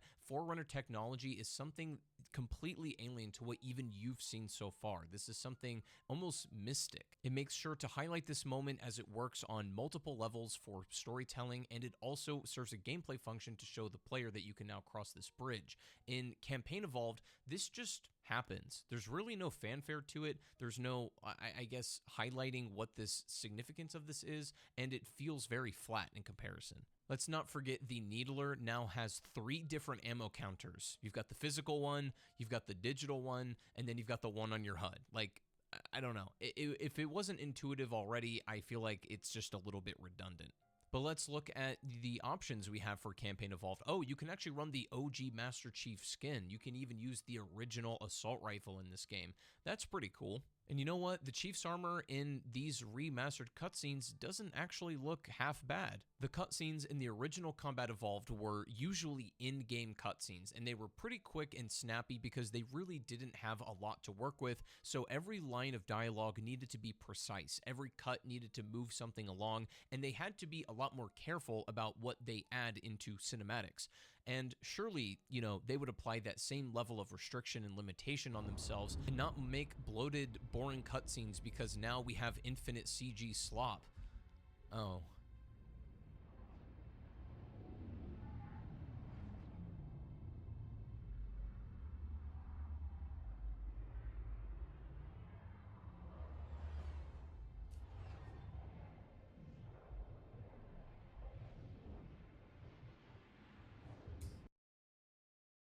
I'm not gonna lie, the main missions and the prequel levels, there's a lot of cutscenes in both of these that genuinely, truly feel like rough drafts. They don't feel like they're done, they're polished, they're ready to go. It feels like when you over-animate something as you're making it, and then you start to cut it down slowly but surely to get the pacing right, to get the tone correct, and everything that goes along with the game. You end up cutting a lot out of your cutscenes to make them, you know, well-rounded, lean, and snappy, but these are the complete opposite of it. There's a lot of awkward pacing, there's dead air, and they just don't flow right. I'm going to show you some even worse examples later, but we'll get there in a moment. The conspiracy right now is that the reason, or at least partially, that it's this way is Campaign Evolved released a lot earlier than it was intended to. See, I think that they were trying to beat out GTA 6 because they realized that they would never sell a 25-year-old game in the fall competing with Grand Theft Auto 6. So they released it early to give it somewhat of a fighting chance. But at the same time, I think that the quality of the game might suffer a little bit from that because if they weren't able to really trim the fat off of these cutscenes, this could explain a lot of the awkward pacing and strange choices that they've made throughout. Now, we'll come back to some of that tone and pacing and cutscene stuff in a moment, but I do want to talk a little bit about the gameplay because as this game is 25 years old, there really isn't that much to dissect that hasn't already been talked about. If you've played this campaign, then you know what you're getting yourself into. If you've ever played Combat Evolved in your life before, that is what to expect. They didn't add any new missions to the main campaign itself. They didn't really change any major sections or anything.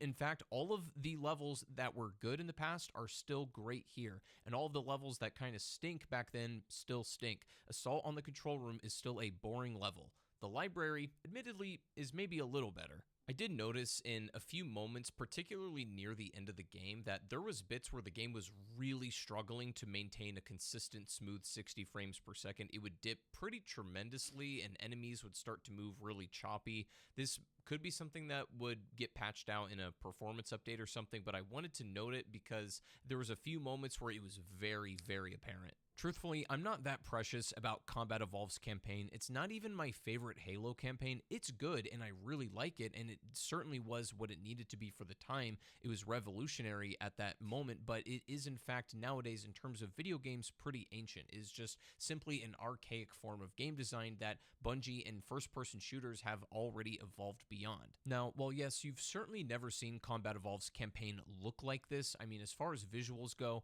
I would argue that it looks a lot better better than the anniversary graphics from a technical perspective and even just the artistic choices, at least if you're comparing it to the original, so it looks as good as you're going to get right now, but the game still plays just about the same. I mean, the gameplay, they tried to keep intact because obviously if they changed too many things, then it's not really a remaster at that point, and they've already changed the formula too much. So it plays like it did in 2001. That is to say, the levels feel like they're 25 years old. And sure, they're still always a classic, and that's great, but again, I have Combat Evolved and I can play the MCC. I don't really feel the need to play this campaign, so it's like, if you're like me and you've already played Combat Evolved, then what's the incentive to play this game? Well, they have those 3 new missions, right? Those prequels. These are brand new levels specifically designed for Campaign Evolved that were never in the original game. However, what's kind of strange about this is the entirely different, like, tone direction and also level design is quite weird. I already showed you that intro cutscene to the prequel missions, right, where Chief is scaring that grunt. Like, that is what genuinely feels like a rough draft of a cutscene that I feel like if it were cut down a couple of different ways, it could actually be a slightly funnier moment. I'm not going to say it's gut-busting or anything, but this could have been a more entertaining moment had it had a few more rounds of editing. Like, here's a great example. This is the intro to Assault on the Control Room in the original game, and then also in the Campaign Evolved version.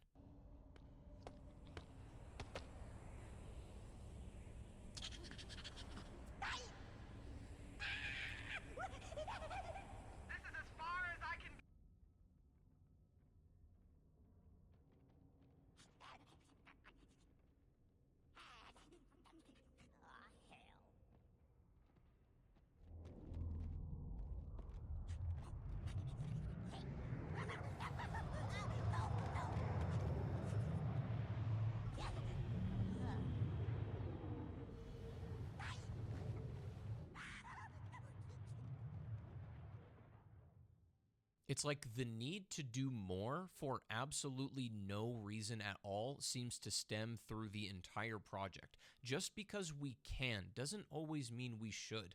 We have the capabilities to do these amazing, beautiful, 3D rendered graphics and these gorgeous cinematics, but we very commonly use them to do absolutely nothing with them. We have these unbelievably powerful tools now, but we often lack the wisdom or the vision to do something great with them. That's why all of these cutscenes, despite their objectively stunning graphics, feel strange, boring, awkward, and ultimately kind of pointless. Speaking of pointless, let's talk about the prequel missions themselves. So there's only 3 levels, and the weird part is they designed these 3 levels as if they were supposed to be fitting in with the rest of the campaign.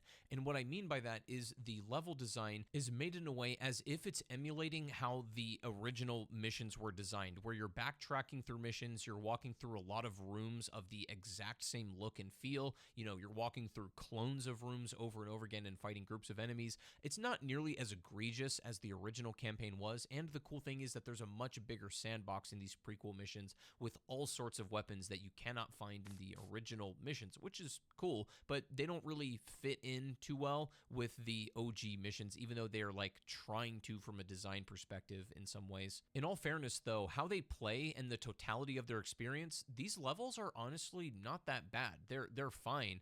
There's not really a whole lot going on in them because there really can't be. They have to be respectful of the story that is about to be told and all of the outstanding lore that Halo's a part of, so they can't really do anything too major in these missions. Like, nothing really happens, if I'm being honest. Chief honestly talks way too much in these missions. It's just him and Sergeant Johnson essentially trying to rescue these Marines. Speaking of which, you also have this really annoying lady that is constantly beefing with Master Chief for lore reasons. And no, it's not annoying because she's a woman. There was a woman in Reach. You want to hear my robot voice? I am a robot. Pretty good, huh? She's not irritating because she's a woman. She's irritating because she's a bad character. All right, but let me show you the actual worst cutscene in the entire game, in which Master Chief goes to confront the Prophet to get hit with one of the most embarrassing Marvel-level monologues from the Prophet himself.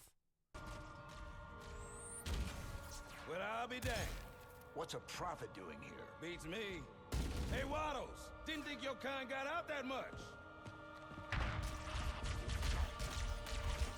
Hold your fire, my children. Have you enjoyed your stay so far, Demon? Had you and your companion given word of your arrival, I would have arranged a tour. I think we've seen enough already. Are you not impressed with our work here? I would have thought you, of all creatures, would appreciate such steadfast dedication to improvement. Is that what you call it? I call it many things, Demon. Here you can observe the true beauty of the Covenant. Our collective strength, a reflection of each member's devotion, the tenacity of the Ungoi, the cleverness of the Kigyar, the Sangheili, long our partners since the Writ of Union, the burning edge of the Covenant's blade.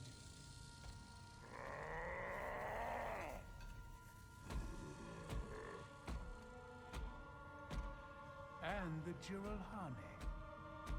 What they lack in mind, they make up for in muscle. But under our guidance, my guidance, their rage can be controlled, reshaped.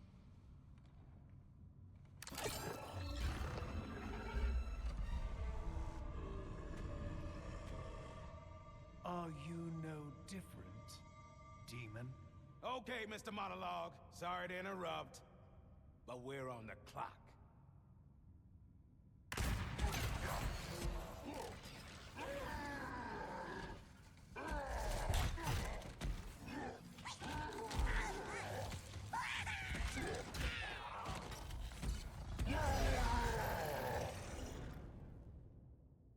Now, even though these levels didn't really fit in with Combat Evolved's tone and its sandbox and the way that the levels play out, even though they kind of manufactured it to be that way, I have to say that I didn't hate these levels. Like, they're not that bad. They feel like really high quality mods, which in some ways that's kind of what they are, and it's not even really a criticism.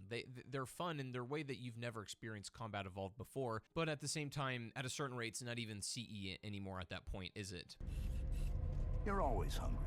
At this point, I've been thinking about it, and I've decided that it's not worth going shot for shot in every mission and then analyzing that compared to the original, because I've already went through all of those stages of grief and acceptance with the Master Chief Collection. The thing with remasters and remakes is that even when trying to stay as faithful as possible to the original experience, there will inevitably always be something that changes. Big or little, something small can get lost in translation and mean something to a lot of people. How many photocopies of a photocopy can we make before it ultimately starts to lose its original shape? This is kind of how I feel about Campaign Evolved and why I'm not really feeling it so much. I'm sitting here wondering, who is this really for? It can't be for me, for actual Halo fans who have been with this series for decades of our lives at this point, fans who I would also presume who have already experienced the original game, or at least the anniversary in the Master Chief Collection. And sure, even the MCC is starting to get old at this point, but was the answer really to remake Halo 1 again and not even include its multiplayer component? Was the answer to completely misunderstand the appeal of Master Chief or what makes Halo compelling? I'll say, if you've never played Halo in your life, sure, this might actually be a decent way to play it, but even I would wager a lot of gamers might pick this up to play for the first time and just feel its age in the level design and core gameplay, despite the beautiful coat of paint over top of it. Is it really worth $80 or $50 to play a 25-year-old game that's already been remastered before? Well, that's ultimately up for you to decide, but I feel like it's a clear example of how much Halo Studios is struggling to be in touch with what it is Halo fans want.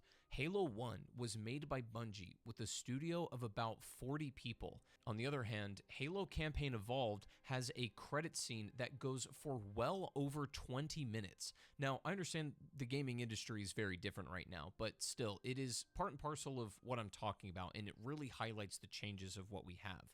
Bungie made this gameplay fun, right? It is still fun now, and the gameplay can be enjoyed by anyone, and I still think that's true here for this game. But is this really what Halo needs in this moment? Does it respect the original experience and justify its new price tag? Honestly, I think $50 is a steep price to pay unless you've literally never played Halo in your entire life. And this is just kind of a really good example of where the gaming industry is at right now. Look, I thought it was kind of crazy recently for Activision to ask for $30 for a 12-year-old game, but at the same time, you get a campaign, you get a multiplayer, and you get zombies in all of those. In this, you just get a remastered campaign, which has already been remastered. So I don't really know what to say at that point. But anyways, thank you for watching. Let me know your thoughts down below, and make sure to subscribe before you go. I'd really appreciate it, and I'll see you guys in the next one. Peace. They can also be competitive or just out for blood. So today we got 10 examples of games that other companies, competing companies, wanted to ban, kill off, or just end outright. Starting off at number 10, of course, it's Pal World. Now, to back up, Pokemon has been a monolithic force in the video game industry for nearly 3 decades. It's incredibly popular by just about every metric, but it's never faced any real competition. Sure, Digimon is a thing, maybe Monster Rancher if you squint, but both of those game series were pretty demonstrably different than this creation here. Neither of those games had you literally catch monsters using a ball, but Pal World did. Released on January 19th, 2024, this indie survival sensation managed to gain a pretty incredible amount of popularity in a very short amount of time, much to the frustration of some of the Pokemon fanbase, which saw the game as nothing but a blatant ripoff. But there was hunger for a game like this. There was a reason why people were excited for it. I think we can all agree that the game was pretty clearly inspired by Pokemon, from the aesthetic to the presentation to the designs of a lot of the PAL creatures. There's a lot of homaging going around with the game. But was it like a bunch of harmless references, or was it worthy of litigation? Well, at first, the Pokemon Company was demure, issuing a statement on January 24th saying that, quote, "We have received many inquiries regarding another company's game released in January 2024. We intend to investigate and take appropriate measures to address any acts that infringe on intellectual property rights related to the Pokemon." Now, for a while, it seemed like the issue just ended there. But then, on September 18th, 2024, Nintendo and the Pokemon Company jointly filed a lawsuit against publisher of Pal World, Pocket Pair, for infringement of patent. They wanted 5 million yen in damages for every alleged patent violation and an injunction against Pal World to block its release. Why did Nintendo go after a little indie like this game? Well, it was probably something to do with a deal Pal World creator Pocket Pair made with Nintendo's direct console rival at Sony. The deal was between Sony Music and Aniplex. Not the games division, but it still must have spooked Nintendo.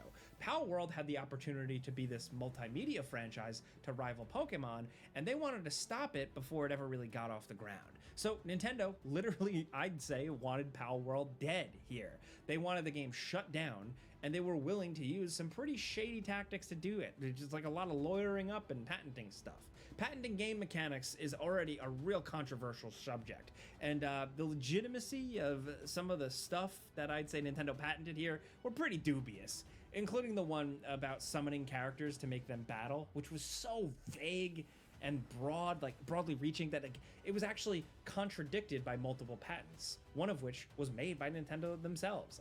It was such a bad patent that in an extremely rare move, the US Patent Office actually revoked the entire thing, which was a core part of their case against Pal World's developer Pocket Pair. The case ended up stalling in court for years, and while Pal World did voluntarily change some aspects of the game to make sure they weren't stepping on Nintendo's toes, we experienced it when we kind of revisited the 1.0 version that released not too long ago. Pal World's still out there, it's still going strong, and a lot of people are playing it. While the Nintendo lawsuit is apparently still ongoing, it's seeming more and more likely that Nintendo's case isn't going anywhere, and if they do win, their case has been reduced so much that they'll probably only get around $30,000 in compensation. That's what people are kind of estimating, compared to their reported 40 million plus losses from litigation. They tried to kill Palworld, but all they succeeded in doing is drawing even more attention to the game. Next at number 9, on November 27th, 2024, the open world survival crafting game Light of Motirum was announced. Coming from the small indie game outfit you've probably never heard of, Tencent, you know, small little creative indie studio. No, I'm just kidding, a massive megacorp. This game featured gigantic mechanical creatures that your character would hunt using a mix of primitive and technological tools in an overgrown post-apocalyptic environment. The splash image for the game features a red-headed character wearing fantastical tribal garb, wielding a bow with distinct white metal headpiece on her head. Like, look, it's obvious. Everyone's first thought upon seeing this game was that it was a Horizon knockoff. Horizon Zero Dawn, Horizon Forbidden West. The similarities are undeniable. So much so that a lot of people assume that it was literally just another Horizon game. This isn't the case with Palworld, where there were artificial similarities, you know? With this game, Light of Motirum, it looked, sounded, and actually seemingly played a lot like a Horizon game. In response, Sony sued Tencent for copyright and trademark infringement in California federal court. This wasn't like the Palworld situation where Nintendo kind of tried to weasel their way into shutting down the game using their patents. Sony was just going straight for the jugular here with outright copyright infringement. Sony did not mince words in their thing. They called the game a, quote, slavish clone of the Horizon games. And to add further proof to their accusations, apparently Tencent had pitched a joint Horizon game with Sony, which they had rejected at a point. So the implication here is that Tencent started to work on a Horizon game, which they tried to sell to Sony, then Sony said no, and then they just kind of like rebranded their game as Light of Motirum or whatever and continued working on it. In this case, the evidence was pretty overwhelming, and I'd say anyone with eyes can see that the two games are just way too similar. So both parties reached a confidential settlement that saw the game's pages removed from Steam and the Epic Games Store. It's unclear right now if the game has been completely canceled or if it's just being reworked to remove all the stuff that Sony believed to be infringing on their copyright, but either way, it seems like Sony walked away as the victor here. I don't know if that game is entirely dead, but if it does actually resurface at some point, then it'll be likely radically different from how it looked before, just because of this whole undisclosed settlement thing. However, if it does actually eventually release, I'm always going to make fun of it and call it the Horizon Zero Dawn knockoff game.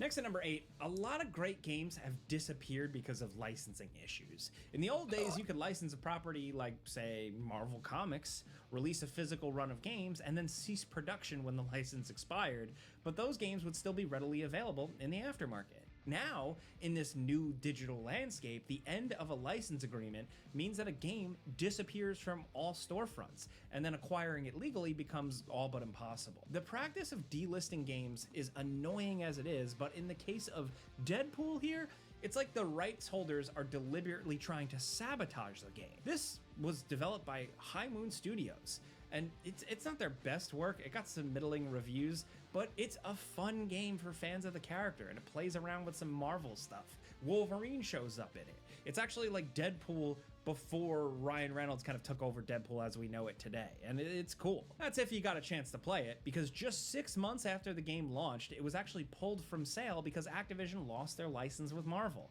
6 months! The game was only available to be legally purchased for 6 months before getting pulled from all digital storefronts. At least they brought it back a few years later, I guess to coincide with the release of the Deadpool movie, but they once again pulled the game from sale in 2017. So you were only able to buy the game for a grand total of 2.5 years between 2013 and 2017.